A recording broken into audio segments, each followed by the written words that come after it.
Hoje é quinta-feira, dia de falar de economia aqui no Em Boa Companhia, mas de um jeito bem prático, um jeito simples para você aprender a cuidar melhor aí do seu rico dinheirinho. E hoje vamos falar sobre as contas digitais. Elas sumiram? Há alternativas? Para bater aquele papo com a gente, hoje Quintiliano Campomori, do blog educandoseubolso.blog.br. Bom dia para você, Quintiliano. Bem-vindo aqui aos novos estúdios da Rádio Inconfidência. Bom dia, Pedro. Tá bonito aqui, rapaz. Tá lindo, viu? Impressionante. Que qualidade, que estrutura. Ficou muito bonito mesmo. Portas abertas sempre, viu? Para você e para toda a equipe do Educando Seu Bolso. Estaremos aqui, isso aí não tem a menor dúvida. E lembrando que nós também estamos transmitindo ao vivo através do Facebook. Quem quiser acompanhar, é só acessar facebook.com/emboacompanhia. E aí, vamos começar explicando para o nosso ouvinte, Quintiliano, o que são essas contas digitais? Pedro, recentemente, assim, pelo menos há uns 2 anos atrás, 3 anos atrás, os bancos começaram a fazer contas digitais. O que significa isso, né?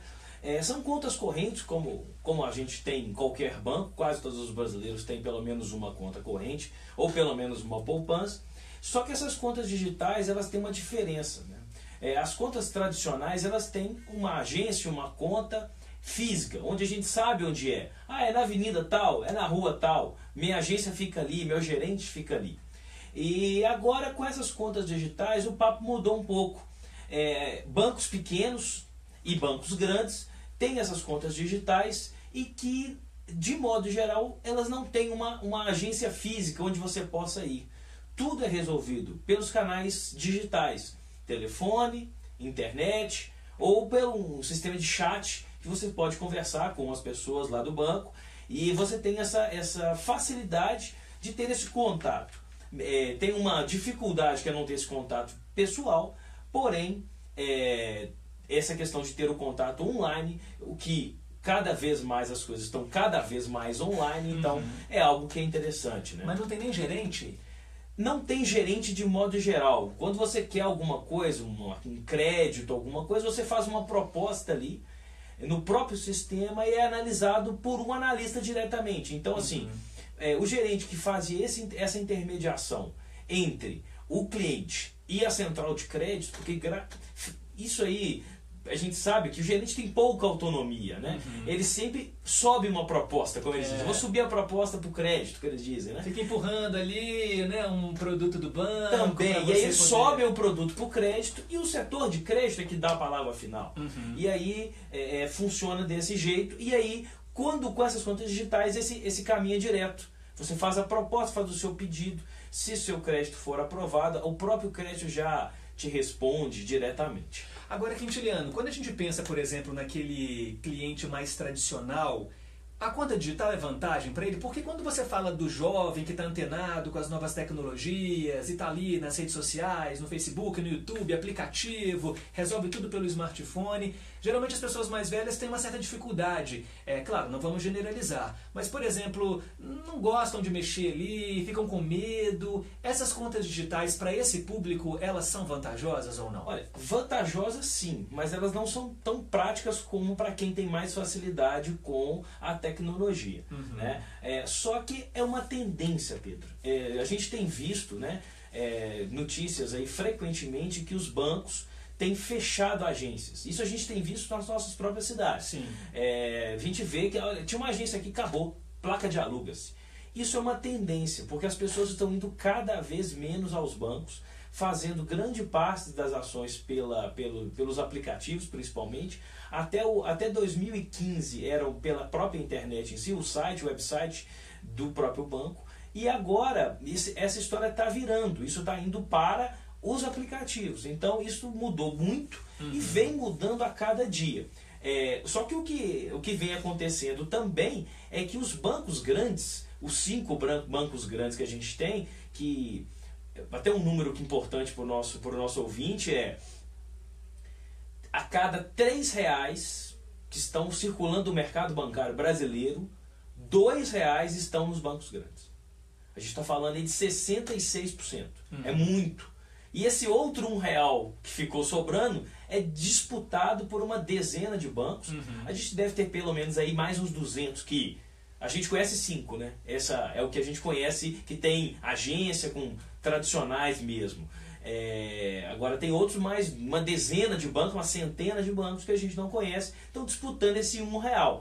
E aí é aí que exatamente entram essas contas digitais, porque os bancos grandes, eles trouxeram essa situação e fecharam essas contas digitais, porque viram que as pessoas estavam migrando para esse setor e a rentabilidade com tarifas estavam caindo.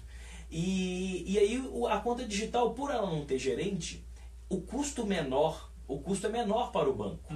Então, pode ser feita algumas benesses para o cliente, principalmente transferências sem custo, né? Eu queria perguntar isso para você agora. Que vantagens então a gente tem em manter uma conta digital? As tarifas são mais baratas, o pacote de serviços é gratuito, você paga para fazer DOC, TED? Então, assim, de modo geral, o custo de uma conta bancária, ela vai girar em torno para as mais... O preço mais barato que você tem de manutenção de conta, se você não tiver investimento, não tiver relacionamento muito grande com o banco, vai gerar em torno de 15, 20 reais por mês. Isso é um padrão médio aí entre os mais caros e os mais baratos, né? E aí foi instituída uma resolução do Banco Central, que é a 3.919, ela instituiu o pacote padronizado de serviços. Esse pacote padronizado de serviços são serviços bem básicos, que são saques, 4 saques, 2 extratos, são bem pouco mesmo, não atende a uma grande parte da população, e esse custo é zero. Isso vale para qualquer banco.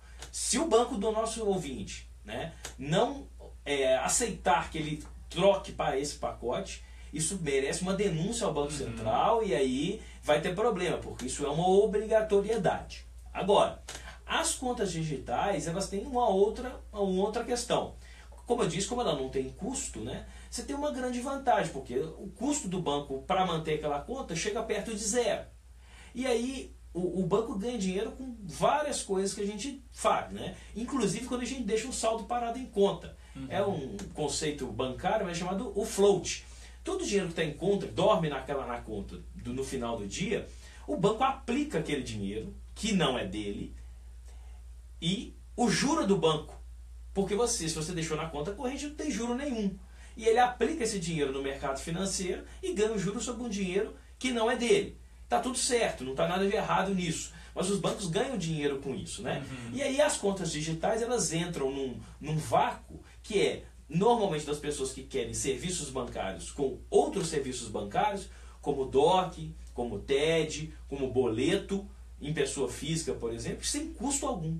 Então, uma conta corrente normal, tradicional, não tem o gerente, porém tem DOC TED limitado, o que é um sonho, né? Porque as pessoas querem mandar transferência. Minha mãe tem conta no banco 1, eu tenho conta no banco 2, eu quero mandar uma transferência para ela de R$200, eu vou pagar aí 8, 12, 16 reais para mandar uma transferência. Então assim, fica caro demais de verdade. E essas contas digitais vieram para isso. E a gente tem muita opção no mercado. Tem que muita pesquisar opção mesmo, Agora, o que é melhor? Manter essas contas digitais nos bancos menores ou manter pacotes digitais em bancos grandes, esses pacotes mais em conta, claro? Isso vai depender caso a caso. Então, sim, quem é mais antenado, né, mais tecnológico, o caminho dessas contas digitais é meio que um caminho sem volta.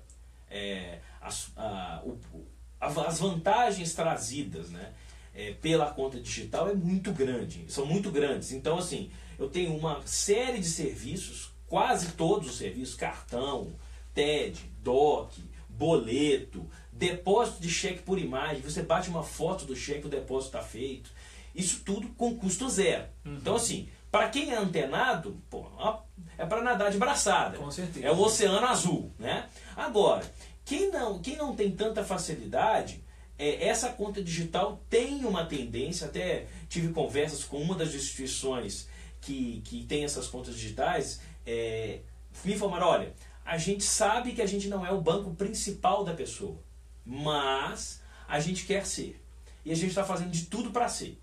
E cada vez mais, né, hoje, acho que sei lá, se a gente tem mais de 200 milhões de habitantes e 250 milhões de celulares, nós devemos ter umas 200 milhões de WhatsApps funcionando, né? Isso. Então as pessoas já estão muito na internet, até na internet móvel, os aplicativos já fazem parte da vida das pessoas. Então cada vez mais isso vai fazer parte da vida das pessoas, as contas digitais é um caminho sem volta.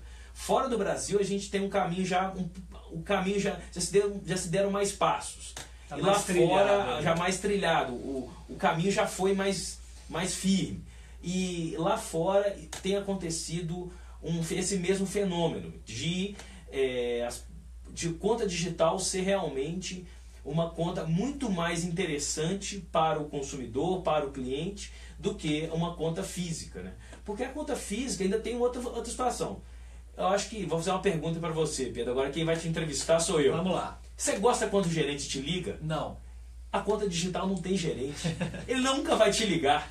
Não, eu tenho... No máximo ele vai te mandar um e-mail, mas e-mail tranquilo. Eu tenho pânico se eu tiver que pagar alguma coisa assim, realmente no banco, enfrentar fila. Eu faço tudo pela internet. Eu acho que hoje os bancos, eles acabaram criando estratégias para deixar o cliente mais seguro em relação a... Porque tem aquela coisa, e se eu entrar aqui, for, sei lá, meu celular for clonado, minha conta, né, pegar o meu dinheiro. Hoje em dia os sites são seguros, você tem que colocar senha eletrônica, senha para isso. Tem hora até que eu fico meio confuso com tanto número de senha. Sim. E de algarismo, de caractere que eu tenho que colocar. Mas eu entendo que é para segurança mesmo do cliente. E assim, dentro da questão de segurança é muito mais seguro o próprio aplicativo. Sim. Do que o site normal, né? Na plataforma, na internet, nos navegadores de internet. Por quê? Porque no aplicativo a gente tem uma segurança que aquela conexão é direta, não tem a possibilidade de intermediário é menor. E tem um outro ponto, né? Que a gente vai tendo cada vez uma quantidade maior de tokens, de confirmações de segurança. Em breve, muito em breve, acho que não deve demorar muito, a autenticação no banco será com uma selfie. Isso vai acontecer, não demora. E esses bancos digitais, essas contas digitais, desses bancos que estão indo nesse caminho, tendem a ser vanguarda nesse caminho. Por quê? Porque como eles não têm que se preocupar com o aluguel da agência, o IPTU da agência, esse monte de custos, esses dezenas de custos que uma agência bancária tem, principalmente em regiões nobres, né? Uma região nobre aí, pelo menos o aluguel da agência vai custar aí pelo menos 50 mil reais. É verdade. Isso é um custo que quem está pagando? O correntista, o cliente, né? Então, eles têm a tendência de vanguarda, porque se o canal com o cliente é apenas o aplicativo, é apenas o site, esse site não pode dar problema. Ele não pode travar, né? Porque senão o cliente não vai operar. Aquele negócio, conquistar o cliente é difícil, mas reconquistar é muito mais difícil, né? Isso vale para o relacionamento. Claro. Conquistar é um pouquinho mais fácil que reconquistar quando faz uma besteira, né? Agora, Quintiliano, quem é microempreendedor individual ou é pessoa jurídica? Esses bancos digitais também valem a pena? Valem sim. Então, assim, as contas digitais, de modo geral, elas têm uma quantidade mais abrangente para as pessoas físicas, tá? Para os CPFs, vamos dizer assim. Mas para as pessoas jurídicas também isso começou. Por quê? Porque o microempreendedor individual, como você disse, o que ele está querendo de verdade? Ele tem um faturamento limitado até 2017, né? De 5 mil reais por mês, 60 mil reais ao ano. Ele tem um custo baixo de imposto. E aí, se ele entrar no mesmo barco, vamos pensar, a rádio aqui, a rádio é uma empresa grande, né? Uma empresa parruda, tem muita movimentação bancária. Ela pagar uma tarifa de 50 reais por mês, tá ok, ela usa muitos serviços, ela tem uma quantidade, uma folha de pagamento, então tem uma demanda muito grande. Então, assim, não dá para comparar o faturamento, a movimentação bancária da rádio com um microempreendedor que fatura 3, 4, 5 mil reais por mês. Então, essas contas digitais também valem para as pessoas jurídicas e os bancos perceberam uma grande oportunidade no microempreendedor, porque são muitos microempreendedores no país, então percebeu-se um grande potencial naquele setor, que é um setor que estava meio abandonado, porque o banco vê um faturamento de 5 mil reais, para uma empresa Isso é um faturamento muito baixo, perto de um total no país como um todo. Então, assim, o banco deixa de escanteio. O banco grande deixa aquele cliente de escanteio. Mas ele precisa de uma conta bancária, ele precisa receber um depósito, ele precisa emitir um boleto, né? Ele precisa receber de alguma forma, né? E aí esses bancos médios, bancos pequenos e médios, com as contas digitais também tem esse foco no microempreendedor e empresas de pequeno porte. Que talvez nosso ouvinte tenha aí o seu microempreendedor aí, o seu, sei lá, qualquer tipo de atividade que o microempreendedor permite que seja feito. E o custo também chega perto de zero, o que é muito bacana. Ó, quem quiser mais informações, lá no educandoseubolso.blog.br tem inclusive uma tabela com todas as comparações, né, de cada banco, digital, banco físico, para você saber se vale a pena ou não você entrar nessa. Para as pessoas físicas e jurídicas. Isso. Agora, é aquela coisa também. É um caminho sem volta, viu? O futuro chegou e a gente tem que estar antenado a isso. Exatamente. Nosso ouvinte, Darcy Miranda de Valadares, falou o seguinte: bom dia, Pedro, bom dia, Quintiliano. Há mais de 10 anos eu não pago tarifas de banco. Faço tudo no caixa eletrônico. Nunca paguei anuidade de cartão de crédito também. E olha que eu sou cliente de banco físico e sou cliente desde os anos 80 e 90. Então ele é um privilegiado aí, viu? Porque normalmente existe uma tarifa mínima. Assim. Olha, que eu saiba, perto de 9, 10, 15, 20 reais é o valor mínimo que se paga de tarifa. Talvez ele faça parte de alguma folha de pagamento de empresa, ou ele seja um servidor público, que tem algumas vantagens. Tem que entender o caso dele. Mas olha, como é que é o nome dele? Darcy Miranda. Darcy, privilegiado, rapaz. Muito bom. Conte pra gente o seu segredo. Isso aí, Darcy, ó, não esconde nada não. Quintiliano Campomori, muito obrigado. Quer mandar aí um abraço para alguém? Quero mandar alguns abraços, quero mandar um beijo para minha noiva, meu pai que está aqui presente no estúdio. Quintiliano pai, veio acompanhar. Minha mãe está escutando em casa e eu queria mandar 3 abraços especiais, né? Vamos lá. Queria mandar para minha liderança lá no governo do estado, a Lourdinha, e lá na faculdade o Rodrigo e a Mariana que estão ouvindo. Se não estiver ouvindo, puxa a orelha dele. Eu vou puxar a orelha de todos. E pode depois assistir aqui, ó, compartilhar o vídeo e ver quantas e quantas vezes quiser. Tá lá no facebook.com/emboacompanhia. Fizemos a transmissão aqui ao vivo pela live do Facebook. Ó, gente, outras informações repetindo então, não se esqueça, educandoseubolso.blog.br. Quintiliano, muito obrigado e até a próxima. Eu que agradeço e mais uma vez, os estudos estão maravilhosos, a estrutura está linda. Seu Quintiliano pai, obrigado, viu, pela presença. Um abraço também para o senhor. Agora são 9h31. Dá o end aqui na... Você falou... Quantos minutos deu aí, Pedro? Deu... Vou ver.